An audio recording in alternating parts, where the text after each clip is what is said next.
And he told him to go, and he contacts his pastor and says, Pastor, I have something to share with the congregation. It's this typical Bible school student coming home. He's like, well, maybe we'll give you a little time after the Monday night prayer meeting. That's what he told him. And he did. And the rest is history.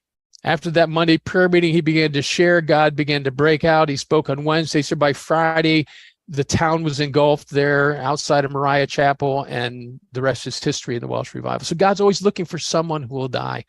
More recently, in the revival we had in Lynch, Kentucky, in Harlan County, the real catalysts were a couple named Lonnie and Belinda Riley. Belinda had grown up in Lynch, which is a little coal mining town that was owned by U.S. Steel. Lonnie was in Harlan County. They were high school sweethearts, got married, went out, and he went out, became a pastor. But Melinda's dad died. They went back to Lynch to clean up affairs. And Lynch was a town during the coal mining days, about 15,000 people. Now it was under 1,000 people left in Lynch.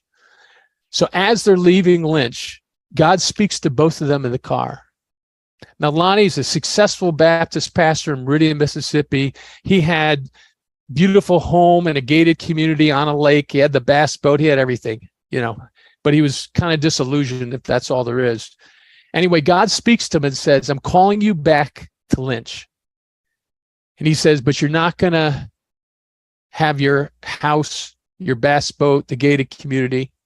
He says, you're not even going to have a church, and you're not going to have a salary. But you'll have me. And they both said yes. And they came back not knowing. They resigned to church, went back there not knowing next what God would do. But again, I don't have time to tell the story, but the rest is history. Lonnie hasn't, frankly, taken a salary since then. That was 1999. He's not taken a salary.